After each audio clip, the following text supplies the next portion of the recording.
Bom dia, Edgar. Bom dia, Eliana Zualo, que é a nossa convidada especial deste Fora da Caixa. A Eliana Zualo, ela é jovem escritora, blogueira, ativista, feminista. Bom, ela faz muitas coisas, mas ela é muito focada, sobretudo na escrita, não é? E exerce o seu ativismo através da escrita.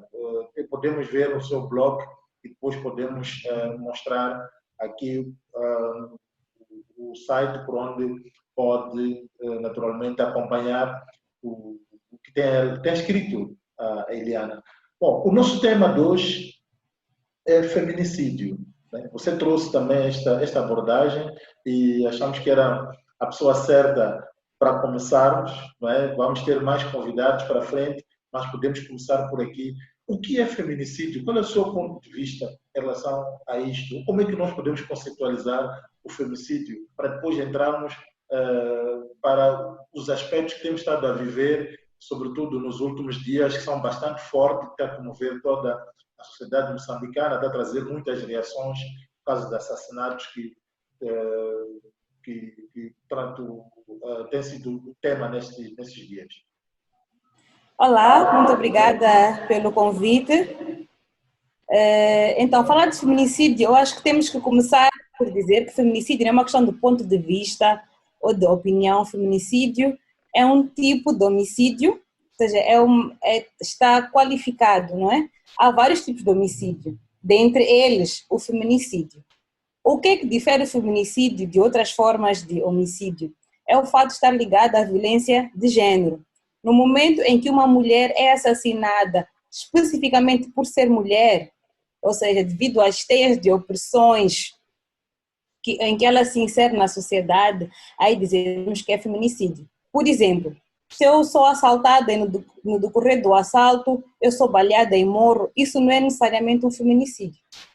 Agora, se eu sou assassinada no decorrer de uma discussão com um ex-parceiro que não aceita o fim do relacionamento, isso é feminicídio. Porque o que levou ao meu assassinato foi a crença em como ele, como meu ex-parceiro, como homem, tem propriedade sobre mim, as minhas decisões, o meu corpo, e daí que decidiu matar-me por não aceitar a decisão que eu tomei sobre a minha vida, sobre o meu corpo, sobre o relacionamento em que eu estava inserida. Então, é nesse contexto que nós falamos de feminicídio quando observamos os acontecimentos recentes. Aparentemente, o feminicídio tem sido comum nas nossas sociedades, mas pouco se fala. Não sei se tens a mesma impressão. Acho que não se fala desta situação, dessas coisas na nossa sociedade, especificamente. Sim, eu acho que sempre que há um assassinato, há muito tabu em volta disso. Sempre que há um homicídio, há sempre muito tabu, muita vergonha, muitos segredos, especialmente porque o feminicídio é, na maioria dos casos, perpetuado por pessoas próximas, geralmente são familiares ou cônjuges, não é? Então, por ser algo também que acaba afetando aquela família, aquele processo de luto e de falar sobre o assunto, torna-se mesmo desconfortável, eu diria, né? De acordo com dados da ONU, o lar, a casa, é o sítio mais perigoso para uma mulher. Isto são dados do ano passado. Então, 2019. isso já nos diz a gravidade da situação, não é? Que é dentro de casa, é no seio familiar que a mulher encontra o maior perigo de violência. Então, se nós não conseguimos sequer falar da violência nesse contexto familiar, nesse contexto doméstico, como é que vamos falar até mesmo de assassinato, não é? Porque o assassinato vem dentro de uma série de questões, não é porque de um dia para o outro ele ocorre. Mas nós vamos ignorando. Até muito antes, Sim, que são só dados, que nós mas que muitas das vezes não nos damos conta. relativizamos. Nós nunca achamos que isso vai acontecer perto de nós, nas nossas casas, nas nossas famílias. Até podemos olhar na televisão, escutar na rádio, não sei o quê, mas nós nunca achamos que essa realidade está próxima a nós, infelizmente. Edgar, eu penso que este processo de socialização também traz-nos esses custos, não é? Que também são daqueles que não paramos para calcular. No entanto, vivemos com isso no nosso dia a dia. E, no entanto, está aí questões bastante graves que estão a acontecer. Yeah. Como Eu penso que é isso que a Eliana diz, já há uma tendência de simplificação. E quando a gente trata as coisas de forma simplificada, a gente não vai ao fundo do problema para tentar resolver, a gente procura maquiar continuamente. Eu ouvi um relato muito triste do último feminicídio que aconteceu em Maracuene, por exemplo. O irmão da vítima apareceu dizendo, olha, a gente sabia das brigas, já tiveram pelo menos 2 brigas que ficaram expostas para a família, mas a gente nunca pensou que chegaria nesse extremo. Eu penso que isto precisa de reflexão, sabe? Porque o feminicídio, aquele ato de matar, ele não acontece no momento, pode dar-se numa única só vez, mas é também resultado de acumulações. Há toda uma trajetória de violência, uma trajetória de desrespeito, uma trajetória de objetificação. Porque o que a gente precisa compreender é que a violência ela tem um ciclo, ela é contínua. Aquele assassinato não acontece de uma só vez. Há todo um processo de violação da integridade, dos direitos dessa mulher. Olha, para mim, inclusive, há uma coisa que eu penso, nesse momento estava a refletir, se alguém chega, por exemplo, a te bater, essa pessoa já não te olha como um sujeito. O simples ato, não é um simples ato, o ato de te bater é que, para ela, tudo que tem a ver com a tua integridade, tudo que tem a ver com a tua dignidade já está totalmente deslocado. Então, é muito fácil chegar a outros estágios. Só que aí está o problema. Como a Helena bem disse, a gente pensa que esse é um problema do outro, do vizinho, daquele que é o desequilibrado, daquele homem que não está bom, aquele homem que não... Mas não. Estamos todos, como homens, sujeitos a isso, porque não é questão do homem bom, homem mau, é o homem que tem socialmente uma legitimidade para o controle do corpo da mulher, é o homem que socialmente tem a legitimidade para submeter, para subjugar e até violentar a mulher como forma de manutenção da ordem. Então, se a sociedade ela me dá essa permissividade, eu estou sujeito a qualquer momento a atingir esses extremos que é o feminicídio, porque já temos os outros que a gente considera mínimos, que é a violência, que é o insulto, a violência física, psicológica, enfim. Então, precisamos também discutir essas formas de controle, essas formas de monitoramento da vida das mulheres, essa forma de subjugação que acontece até de formas um pouco mais sutis para outras um pouco mais visíveis. Há uma questão aqui no meio, por exemplo, que tenho visto agora alguns comentários, e isso tem sido recorrente, na verdade, quando 2 pessoas estão perante um problema, o conselho que se dá é conversem, dialoguem. Mas será que nós fomos educados para isso? Será que estamos preparados para esse diálogo, para essa conversa de que tanto se fala? E quando no fundo sabe-se que não se vai resolver dessa forma, porque não vai acontecer esse diálogo naquela perspectiva que nós achamos que é, de fato, de diálogo. Eu acho que aí eu vou tocar 2 pontos essenciais. O primeiro é o próprio conceito de diálogo, né? Quando nós falamos de diálogo, o que é que nós de fato queremos? Muitas vezes, quando se fala em diálogo, especialmente no seio familiar, falamos de relações de poder, né? Em muitas das nossas casas, mesmo entre pais e filhos, não há diálogo. Os pais dizem uma coisa e os filhos são obrigados a seguir. Não há sequer uma troca, às vezes uma explicação que, olha, filho, tens que fazer isto porque é importante para mim, blá, blá, blá, blá, blá. Faz porque eu estou a mandar fazer e pronto, acabou, não quero discutir. Então não há diálogo. Como é que eu sou socializada numa casa em que nunca aprendi a desenvolver uma opinião, a explicar os motivos para o acontecimento A ou B, e como é que eu vou ter a minha própria casa, vou formar uma família sem ter essas ferramentas? E depois também tem uma outra questão, é que, embora tenhamos a lei da violência doméstica, que já está em vigor há 11 anos, também é uma lei recente, né? Vamos pensar numa criança de 11 anos. Então, a lei é como se fosse essa criança. O encaminhamento da lei ainda não é eficiente. Ou seja, as pessoas todas, toda a sociedade é contra a violência doméstica. Todos nós somos contra a violência doméstica. Isso é muito feio, que horror, não sei o que, não sei o que. Mas, ao mesmo tempo que todos nós repudiamos a violência doméstica, nós também rejeitamos encará-la como um crime. Então, no momento em que acontece com aquela minha amiga, minha prima, minha vizinha, eu própria também não consigo apelar à denúncia, né?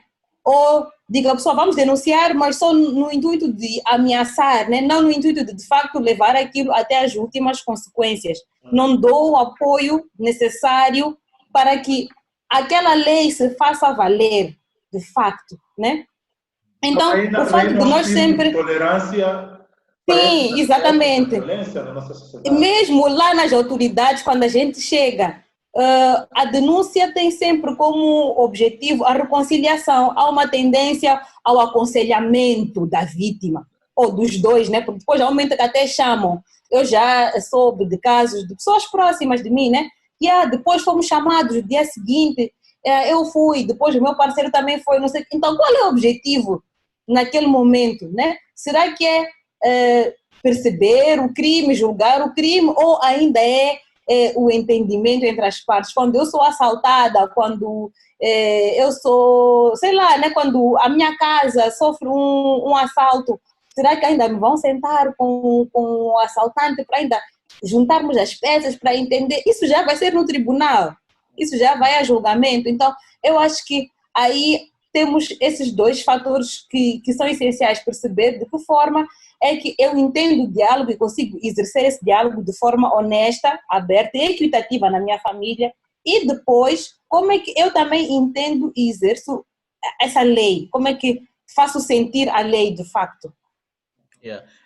Gil, eu quero concordar com a Eliana e quero trazer uma ideia. Eu penso que um diálogo frutífero, ele só é possível com sujeitos iguais, que se respeitam de semelhante modo. Numa situação de relações de poder desiguais, como a gente verifica em muitos relacionamentos, muitos namoros, muitos casamentos, é difícil a gente ter um diálogo sincero, como a Eliana diz, um diálogo respeitoso. Na verdade, o que acontece muitas das vezes é imposição, é uma imposição de uma certa ideia, e muitas das vezes quem é colocada a aceitar a ideia é a mulher, por colar assim. O meu caso também foi assim. Não pense que para eu chegar a esses 30 anos de casada foi fácil. Eu também fui assim. Então, temos também a ideia de engolir os sapos, né? Temos os quartos de guerra, que são os quartos de oração, em que a gente precisa orar para Deus solucionar, porque às vezes não é aquele homem, é o diabo, é o mal que está na vida dela. Então, a gente tem toda uma tendência de trazer elementos que minimizam o problema. E infelizmente, a gente não é ensinado a sair dos lugares que nos desconfortam, sabe? Eu penso que é necessário, é fundamental que a gente ensine as pessoas, homens e mulheres, a saírem dos lugares de desconforto, sabe? A não ficarem na zona de desconforto, a não ficarem na mesa onde não são bem-vindos. É aquela frase, né? Temos que aprender a sair da mesa temos que aprender a sair da mesa quando o amor não é servido. É a Nina Simone que diz isso. Temos que aprender a sair da mesa quando o amor não é mais servido. Então, a gente insiste, sabe? A gente quer forçar, a gente quer acreditar que a coisa ainda pode dar certo. A gente aconselha, gente, há momentos que realmente talvez não é para dar certo. Então, é fundamental reconhecer esse desconforto e a gente aprender a sair. E os suportes dos conselheiros também aprender a reconhecer esses sinais, porque a gente tenta forçar para algo que já não funciona. E o relacionamento não é para dar certo até a supermorte. Talvez há momentos que realmente, diante do processo, a gente tem que aprender a notar que talvez não funciona mais. E tenho a impressão que porque o feminicídio, tanto que eu disse, são casos bastante comuns de feminicídio na nossa sociedade, mas parece que quando acontece, a reação acontece exatamente naquele momento, mas depois há um relaxamento. Por quê? Sim, é precisamente porque as pessoas não conseguem ver o feminicídio, para começar, não conseguem ver a desigualdade de género. Então, é difícil para mim perceber que a violência que eu sofro precisamente porque há uma dinâmica de género que não é saudável. Há uma dinâmica de género na qual eu sou oprimida, não é? Porque é tão normalizado. É incrível, mesmo quando nós fomos a ver nas redes sociais, quando conversamos entre família, não sei o que, como nós naturalizamos aquilo que não é natural, aquilo que não é normal, né? Quando, por exemplo, nós falamos da família e do lar, eu disse aqui que o sítio mais perigoso para uma mulher é a sua própria casa. É na casa onde ela vai ter as primeiras experiências de violência, seja sexual, física, financeira, psicológica. Então, isso que nós temos, quer dizer, nós já naturalizamos isso, né? Que o lar a pessoa vai para sofrer, o lar é guerra, até uso essa palavra guerra. O que é que eu quero dizer quando eu digo isto? Que lá estou a ir lutar, lá estou a ir para ter conflitos, para ter confrontos, afinal não nos unimos no amor, não há uma base de entendimento, solidariedade, empatia, compaixão entre nós, naquela casa. Então, acho que nós naturalizamos até aquilo que não é saudável, já estamos tão viciados, né, que não, isso aí de discutir, de lutar, não sei o quê, é normal, não deve, entre marido e mulher não se mete colher, não sei o quê, não sei o quê. E nisto acabamos ignorando os sinais, acabamos até perpetuando esse ciclo, não é? Nestes casos que nós temos assistido, nós vemos que há crianças envolvidas nessas casas, nós vemos que são casais até jovens. Então, são pessoas que em algum momento estão a começar. Casos, não é? Exato. E eu quero também dizer uma coisa, o feminicídio não acontece apenas entre cônjuges, é verdade, estamos a falar mais nesse sentido, mas acontece também cunhados, tios, genros, por exemplo, quantas histórias a gente não vê de mulheres idosas que são assassinadas e são ocorrentes de feitiçaria pela própria família, não é? Então, nem sempre é o nosso cônjuge. Sim. O meio familiar todo, há toda uma rede. Mesmo aquele cônjuge, mesmo aquela pessoa, se aquela pessoa chegou onde chegou, né? Se a violência atingiu aquele ponto, nós temos que nos rever, todos nós não podemos dizer que as minhas mãos estão limpas. É mentira. As mãos de todos nós estão cobertas de sangue. Será que há uma relação muito direta entre o feminicídio, tanto os casos que estão sendo descoletados neste momento, estão a acontecer neste momento, com a situação da pandemia de Covid-19 que estamos a viver? Bem, eu não tenho dados para afirmar isso, para fazer essas relações, até mesmo porque a informação desses últimos casos mais recentes também é informação insuficiente para nós daí tirarmos conclusões. Eu acho que nós talvez teríamos que ver num total de casos, né, fazer um estudo comparativo este ano, por exemplo, né, dos últimos 2 meses, desde que o estado de emergência foi declarado, comparar com o mesmo período do ano passado, por exemplo. Eu acho que aí já poderíamos fazer esse tipo de afirmações. Mas, sem dúvida que o estado de emergência, o período pandêmico, este é um período de crise que traz aos casais e às famílias grandes desafios. Estamos sob uma situação de stress, não sabemos como é que estão os nossos rendimentos, as nossas poupanças, os nossos planos. Então, são situações de stress acrescido. Mas para fazer essa afirmação, dizer que tem uma relação, eu acho que nos falta informação. Ok. Como é que nós podemos sair desta? Tanto a questão da prevenção aqui, para não chegarmos a esses níveis de que estamos a chegar atualmente. Eu acho que essa era a pergunta que eu vinha vos fazer, vocês como homens. Porque eu, como mulher, estou a ser assassinada. Não vais me perguntar o que é que eu posso fazer para prevenir o meu assassinato, não é? Então, eu venho aqui com esta pergunta para vocês. Vocês, homens, o que é que vocês estão a fazer? Como é que vocês se relacionam? Como é que vocês constroem a vossa identidade? De modo a que não esteja presa a minha opressão, porque a vossa identidade como homem está presa a essa coisa de ser o chefe, ser isto, ser aquilo, ter força. Então, como é que vocês vão reinventar uma masculinidade de modo a que eu não precise de ser assassinada, eu não preciso de ser violentada, eu não preciso de ser violada?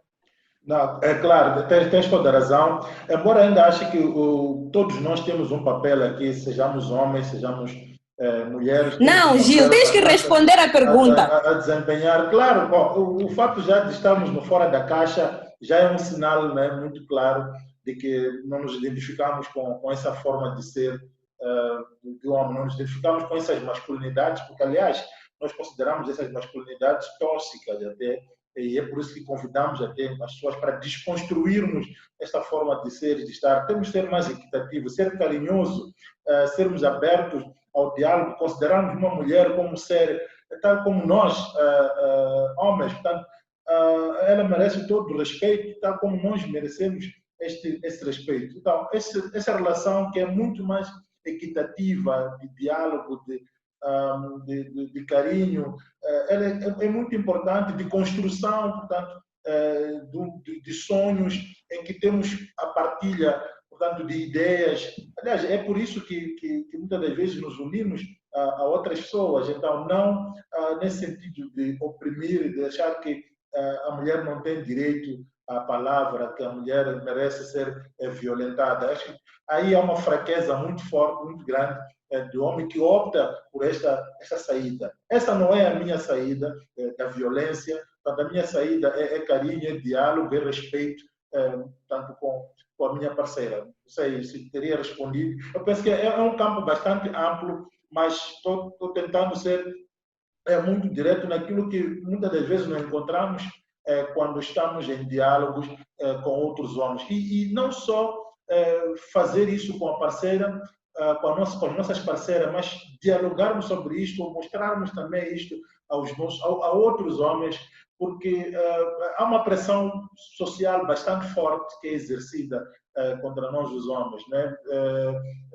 Portanto, essa ideia de que para se fazer homem, para ser visto como homem, tem que violentar a sua mulher, pode sair sexta-feira dizer que vai comprar jornal Savana e no fim só volta para casa com o jornal domingo, como alguém dizia aí, portanto, porque a ideia é que eu posso sair à vontade. Não, tudo aquilo que eu tenho como direito, como ser humano, a mulher tem, porque somos seres iguais e por aí. Não sei, Edgar, se gostaria de pegar outros pontos ou também realçar o que acabamos aqui de falar.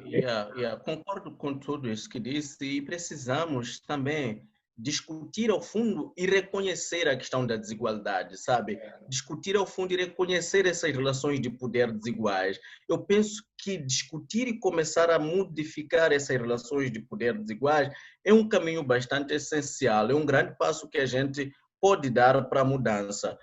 Estava ainda hoje a assistir um vídeo TEDx acho que é Michael Kimmel, que é um dos homens estudiosos da questão das masculinidades, e ele trazia alguns dados muito profundos, que homens que participam, que envolvem-se em relações iguais a nível do espaço doméstico, por exemplo, eles são mais suscetíveis a serem menos violentos ou a não ser mesmo violento. Se a gente insere também os rapazes nisso, eles também conseguem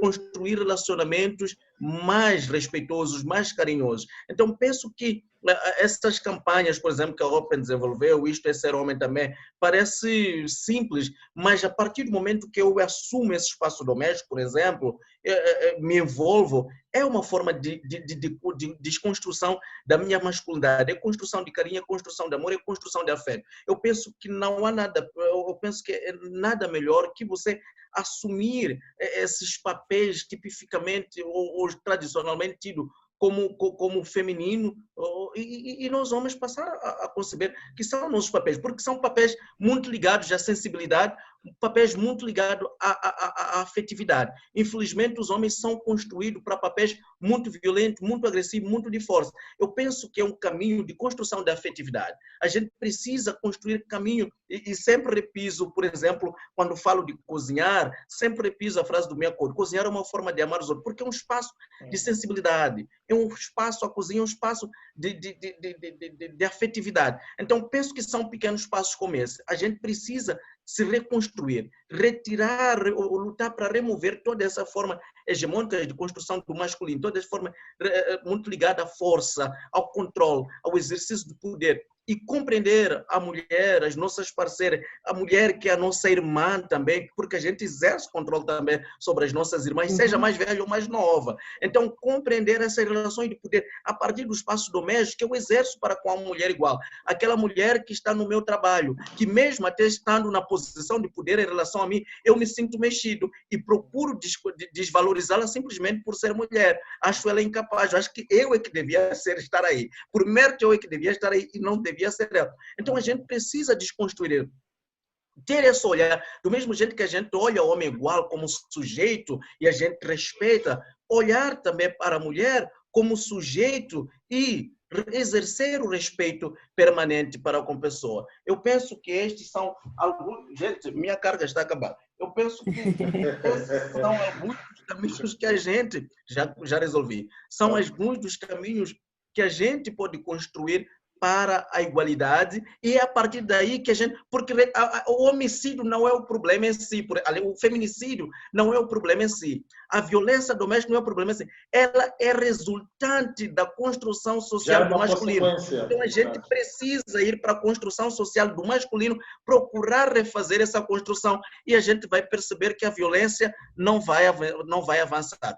Agora, por enquanto, a gente tem que reforçar a força da lei, tem que reforçar os canais de denúncia para os casos que estão acontecendo, mas também ainda apostar na prevenção. E ainda nessa questão da lei que tu tocaste, eu acho importante também repisar que a lei, como eu disse, é muito jovem, uma lei que tem 11 anos, né? Uma lei que tem a sua implementação ainda com algumas deficiências. Então, nós precisamos de muita gente com os olhos postos na lei, porque as pessoas pensam que não. A lei de violência doméstica é só para proteger as mulheres, mas os homens também vão lá denunciar. Isto estou a falar especificamente para os homens, defensores dos direitos dos homens, né? Então, para dizer que a lei está lá para qualquer pessoa, quando nós dizemos que, por exemplo, as crianças são um grupo que tem vindo a crescer nas denúncias, graças a esta lei. Quando nós falamos, por exemplo, da abolição das uniões prematuras, etc., tudo isto é graças a esta lei. Mas a lei não consegue cobrir tudo. Então ainda falta medidas de proteção da vítima, falta-nos falar de casas de abrigo, falta-nos tanta coisa ainda na lei. Então nós precisamos que toda a gente se mobilize, tal como se mobilizam agora para repudiar a violência, que também se unam e se mobilizem para reforçar a lei. E acho que temos que parar muito com essa ideia de que vão dialogar, porque sabemos de que esse diálogo não existe e para já nem sabemos dialogar. Então, essa questão de que vão dialogar, eu penso que tem que sair por enquanto do dicionário. Vamos preparar as pessoas para esse diálogo, né? É importante, sim, que seja dita num contexto em que as pessoas sabem o que estão realmente a fazer, mas temos que trabalhar, acima de tudo, um pouco lá para trás na socialização das pessoas em relação a isso. O que é isso de diálogo? Como é que nós estabelecemos esse diálogo de forma saudável para resolvermos aquilo que são as nossas diferenças, né? Yeah. E outra coisa também que chama a minha atenção, tá vendo esse debate por esses dias, ainda hoje voltei a ver nas redes sociais, que alguém dizia, olha, a gente não precisa falar de feminicídio, porque há homens também que moram, a gente tem que falar do homicídio, sim, porque há homens que moram. Eu penso, trazendo esse elemento da lei que a Eliana trouxe, eu penso que vale a pena, e quem traz muito isso somos nós os homens. Eu penso que nós os homens temos que entender que o fato de se falar do feminicídio não está a anular a possibilidade de assassinato dos homens. Não, se a mulher assassinar o homem, é homicídio sim, e essa mulher será presa, terá um tratamento legal. Não está a ser eliminado. Uma luta não anula a outra. A ideia do feminicídio é para chamar um elemento específico, que olha, há um elemento específico de gravidade aqui, e que foi muito bem explicado pela Eliana, que está relacionado a questões de poder entre homem e mulher, e que acabam resultando, por exemplo, na morte dessa mulher. Não se anula nada. Então, você quer sim denunciar casos de homicídio, ou viu que uma mulher assassinou um homem? Meu caro, isso é crime. Obviamente, vá para lá, faça a denúncia e essa mulher será presa. Não será ilibada simplesmente porque é mulher. Não. Mas quando se fala do feminicídio, está-se a chamar a atenção para um assunto muito específico e precisa ser respeitado, porque é gritante, é visível a cada dia das nossas vidas. E eu penso que também esse espírito de tolerância tem que acabar, porque é uma questão individual, mas não só individual, mas também coletiva, não é? Tanto individual no sentido de que, ok, a mulher, por exemplo, pode estar a observar os sinais, né? Esses sinais de violência que podem tanto desaguar nesses casos de feminicídio. O que a mulher pode fazer tanto para que esses sinais sejam amputados quando eles começam a aparecer? Denunciar e sair da relação abusiva. É isso que uma pessoa faz. Acho que não há muito a fazer. Se eu identifico sinais de violência num sítio em que era suposto ser, porque nós também temos uma ideia muito romântica de lar e de família, né? Que é aquele lugar de afeto, de aconchego, de compreensão, mas nem sempre é isso. Às vezes é naquela casa, naquela família em que eu sinto que não sou ouvida, não sou compreendida, que ninguém quer saber de mim, inclusivamente me batem, me espancam, etc. Então, por que eu chamo aquilo de casa? Por que eu chamo aquilo de uma família? Então, temos também de perceber isso, não é? E para mim, se nesse espaço, nesse território físico, porque há uma fisicalidade na coisa, né? Se eu, quando entro neste espaço, não sou bem-vinda, não sou acarinhada, pelo contrário, a única coisa que eu tenho de fazer para salvar a minha vida é denunciar e sair desta relação o mais rapidamente possível. É aquilo que nós costumamos dizer, né? Não espera a segunda vez, ou a terceira vez, ou a quarta vez. E temos aqui uma tendência também a pensar que as vítimas são mulheres de um certo nível social ou com algum tipo de instrução académica. É mentira. Nós sabemos que são mulheres de vários, todas as mulheres dos seus mais variados níveis e classes, todas elas são vítimas de violência. Há poucos anos tivemos o caso da Valentina Guebuza, que era quem era e foi assassinada pelo seu então parceiro. Tivemos o caso da Josina, cujo caso até foi a tribunal, ela até chegou a perder a visão no decorrer de uma agressão que teve. Então estamos a falar de pessoas que têm uma série de estruturas, de recursos, mas mesmo assim sofreram violência baseada no género, inclusivamente uma delas foi vítima de feminicídio. Então, nós temos de passar a pensar que é um problema das outras mulheres. Aquela mulher que, coitadinha, ela não trabalha, não tem para onde ir, por isso ela fica na relação. Não, porque isso é de mulheres que não estudaram, que não conhecem a lei, etc. Isto afeta todas as mulheres. É um problema que tem que ser de todos. Eu traria de novo, Gil, um conceito, até tenho que dar o mérito à pessoa que me falou desse conceito, é o conceito criado pela Tija Santos, sair do lugar de desconforto, o lugar do desconforto, sabe? Se há violência, esse lugar já é desconfortável. Se não sou tratado com respeito, esse lugar já é desconfortável, sabe? Não é aquilo, mas pelo menos ele me traz dinheiro, mas pelo menos ele me dá carinho de vez em quando, mas ele não tem sido assim. Se é um lugar que me traz desconforto, eu não tenho nada que ficar nesse lugar. Eu só devo ficar num lugar que me traz paz, que me traz segurança, que me traz proteção. Um lugar em que o respeito e a minha dignidade tem sido colocada em primeiro lugar. Eu tenho sido colocado como sujeito e não como objeto. Então temos que realmente aprender a sair da mesa quando o amor não é mais servido. Não é porque um dia ele te amou e que eu tenho que me prender ao passado. Digo mais, para não nos prendermos na mulher, esse lugar de desconforto, até mesmo para o homem. Há uns meses, há uns tempos, alguém postou no Facebook, que prazer é que tu, como pai, tens quando chegas em casa, os teus filhos, cada um entra no seu quarto. Quando tu chegas, naquele momento, todo mundo abandona a sala, estão na sala a brincar, a rir, todo mundo abandona aquele espaço. Quando o papá passa de um sítio, todos se calam, têm medo de ti. Que prazer é que tu tens? Tu não queres ser também amado e acarinhado por aquelas pessoas que dividem o espaço onde tu habitas? Então, por isso é que eu digo que isto é uma questão dos próprios homens, que essa imagem que nós queremos manter, né? que o homem é aquela pessoa má, é aquela pessoa com o pulso firme em casa. Não. Tu também podes chegar em casa, sentar e rir com os teus filhos, conversar com os teus filhos, a pessoa com quem tu partilhas a casa, etc. Então, ter uma energia positiva. A pessoa chegar e todo mundo, epa, nice, aquela pessoa chega, vamos conversar, vamos rir, vamos assistir televisão todos juntos e não aquilo de chegou, todo mundo foge. Não, não. Então chegamos a ser Já é um sinal. Assassinos dos sorrisos, não é? Bom, o tempo já estourou. Temos alguns segundos só para deixarmos aqui algumas recomendações de forma muito direta e curta. Bem, eu já deixei as recomendações. Talvez faria um convite a toda a gente para pesquisar a lei da violência doméstica. Há muitos documentos, muita gente que já documentou a implementação dessa lei. E conversamos mais sobre isso com as nossas amigas, nossas mães, nossos amigos, filhos, etc. É isso. Edgar.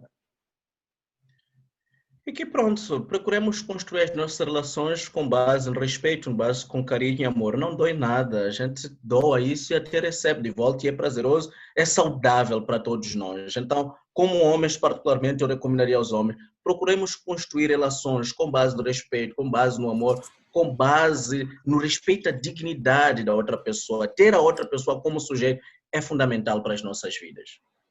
Muito bem, então deixemos de ser assassinos da felicidade, assassinos dos sorrisos de homens, de mulheres e de crianças, principalmente de mulheres raparigas que estão a sofrer bastante por estas situações que são causadas muitas das vezes porque nós queremos nos fazer valer como homem. Ser homem a todo custo tem custos também. Então fica bem, até a próxima edição do Fora da Caixa. Muito obrigado, Eliana Zualo, por esta rica conversa à volta do feminicídio. Edgar, até amanhã. Valeu. Tchau, tchau.